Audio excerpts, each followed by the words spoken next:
Thanks, Erica. Well, it is something that many of us may need to do in our lifetime, care for a loved one during their senior years. The U.S. Census Bureau says that there are already about 44 million people here in the U.S. who are doing just that, and they aren't paid for their time or their effort. Sometimes they are even dipping into their own savings to provide that care. And with more and more Americans getting older each day, even more caregivers will be needed.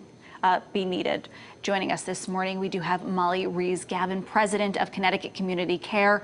First of all, talk to us a little bit about, I don't want to call them hardships, but they can become hardships when someone has to take on that role as a caregiver.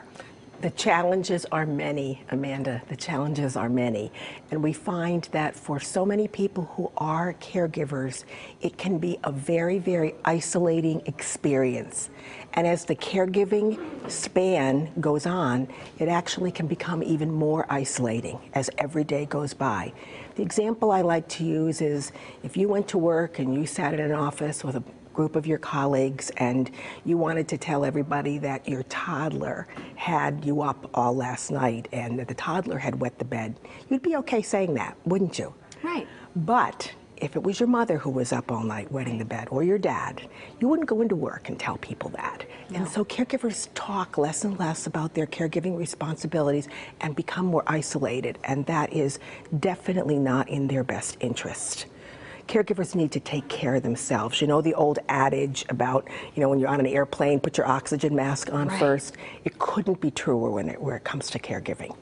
What can people do, because there are resources out there like your organization that people can go to receive the help that they need? The first step is the most important part of the journey, and people find it very difficult to ask for help. We have a mindset in our society that families should take care of themselves. Families should take care of families. That your job is to take care of your mom or your grandmom. And you feel that, and maybe your family members feel that. And so taking that first step to get the kind of help that you need is very important.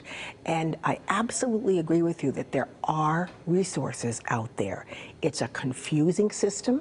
It isn't easy to find them. But there are resources available for individuals who are in that caregiving situation. And one such resource is Connecticut Community Care Incorporated. Talk to me a little bit about Community Care. Connecticut Community Care is a statewide organization. On any given day of the week, we are supporting 9,000 elders or individuals with disabilities and their caregiving families throughout the state, and we are helping people to choose wisely regarding services and ways to pay for services so that they can live where they live and how they want to live. And as I'm sure you can imagine, the vast majority of older adults and their families want them to stay at home. Oh, definitely. I have that experience in my own family. There's a lot of families that go through that. Absolutely. What would you say would be your one key piece of advice for people going through this? Is it just to speak up?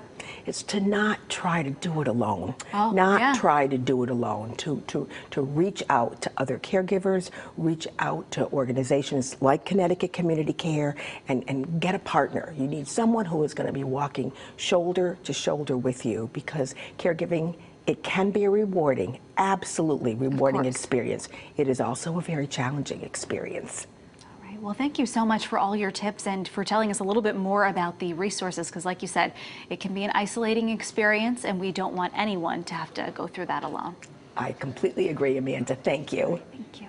Coming up next for you here on Good Day Connecticut, Miss America and a little ambassador from Connecticut are joining forces for the Children's Miracle Network hospitals. We will meet them both live from Washington, D.C. That's just ahead.